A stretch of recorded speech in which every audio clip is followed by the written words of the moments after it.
বিসমিল্লাহির রহমানির রহিম। প্রিয় কৃষক ভাইয়েরা, আসসালামু আলাইকুম। দোসা, এই আলুটা ফানির লেগে কত হাহাকার। এখন ওই সময় আমার ওই যে গায়ের থেকে ওই গুড়ার থেকে ফানি আই না, সেটা দেউন লাগছে। এখন বৃষ্টি হওয়ার পরে দেখেন প্রিয় দর্শক, বৃষ্টি হওয়াতে 2 দিনের বৃষ্টি আলু ক্ষেতের যে একটা কালারটাই চেঞ্জ হয়ে গেছে গা। এবং আলু ঘাসগুলা একটা ডাক মারছে একবারে, মানে একদম মানে ছুবাই গেছে গা। অথচ আপনার আজকে থেকে 15 দিন আগেও কিন্তু আপনার এই গাছগুলো আপনার মিট মিট মিট করছে।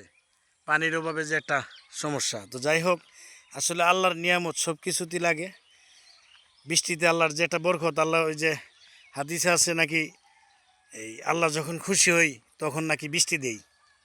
তো এই বৃষ্টিতে অনেক সবার জন্য মঙ্গল হয়েছে, বিশেষ করে যারা কুয়া কৃষি করে এদের জন্য তো একেবারে আলহামদুলিল্লাহ অনেক উপকার হয়েছে।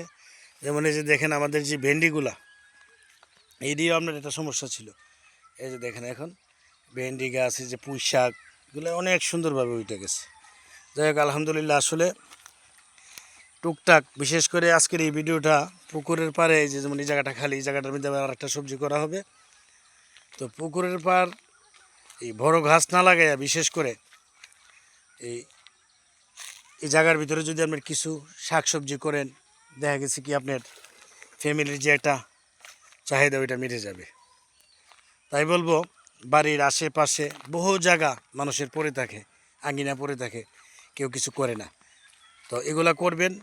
একটা কড়ি গাছ লাগাইলেন, কড়ি গাছটা সারাটা দুনিয়া লয়ে রাখলো, এটা আর কিছু হবে না। তো দেখা গেছে কি যদি আপনার শাকসবজিটা করেন, তরতাজা যে একটা শাকসবজি খাওয়া, এটা খাইতে পারলেন। তাই বলবো অবশ্যই পুকুরের পাড়, বাড়ির আনাচে কানাচে খালি জায়গা খালি রাখবেন না। আপনার যেমন কাজ হবে তাতে দেশেরও কাজ হবে। আপনার অনেক কিছু বাইরের থেকে আমাদের আনতে হয়, ওই জিনিসটা অন্তত কম লাগবে। যাই হোক, সকলেই ভালো থাকবেন। আসসালামু আলাইকুম, আল্লাহ হাফেজ।